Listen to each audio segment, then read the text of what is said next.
বিশ্ব অর্থনীতিতে আবারও অস্থিরতার আশঙ্কা।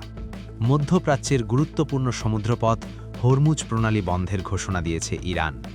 এই এক ঘোষণাতেই আন্তর্জাতিক জ্বালানি বাজারে শুরু হয়েছে তীব্র আলোড়ন। আর এর প্রভাব পড়তে শুরু করেছে বাংলাদেশের ব্যবসা বাণিজ্যেও। হরমুজ প্রণালী বিশ্বের সবচেয়ে গুরুত্বপূর্ণ জ্বালানি রুটগুলোর একটি। প্রতিদিন বিশ্বের প্রায় 20% অপরিশোধিত তেল এই পথ দিয়ে পরিবাহিত হয়। সৌদি আরব, সংযুক্ত আরব আমিরাত, কুয়েত এবং ইরাক এসব দেশের তেল রপ্তানির বড় অংশই নির্ভরশীল এই প্রণালীর ওপর।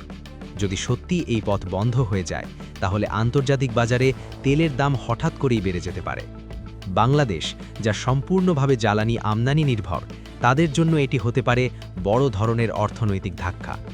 চট্টগ্রাম বন্দরের আমদানিকারক ও শিল্প উদ্যোক্তারা বলছেন, তেলের দাম বাড়লে বাড়বে পরিবহন ব্যয়, বিদ্যুৎ উৎপাদন খরচ, শিল্প কারখানার কাঁচামালের দাম।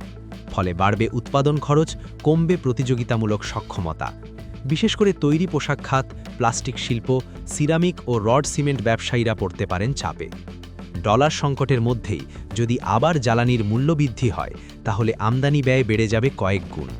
ব্যবসায়ী মহল আশঙ্কা করছেন, এতে করে বাজারে পণ্যমূল্য আবারও বাড়তে পারে, যার সরাসরি প্রভাব পড়বে সাধারণ মানুষের জীবনযাত্রায়।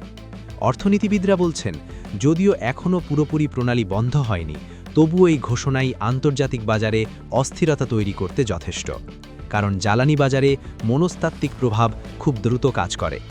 বাংলাদেশের জন্য এখন প্রয়োজন বিকল্প জ্বালানি উৎস নিশ্চিত করা, কৌশলগত মজুদ বৃদ্ধি করা এবং আমদানি ব্যয়ের ঝুঁকি মোকাবিলায় দ্রুত নীতিগত সিদ্ধান্ত নেওয়া। হরমুজ প্রণালী ঘিরে উত্তেজনা কোথায় গিয়ে থামে তা এখনই বলা যাচ্ছে না। তবে বিশ্ববাজারের এই অস্থিরতা যে বাংলাদেশের ব্যবসা ও অর্থনীতিকে নাড়া দিচ্ছে, তা স্পষ্ট। পরিস্থিতির আপডেট জানতে আমাদের সাথেই থাকুন। লাইক, শেয়ার ও সাবস্ক্রাইব করতে ভুলবেন না।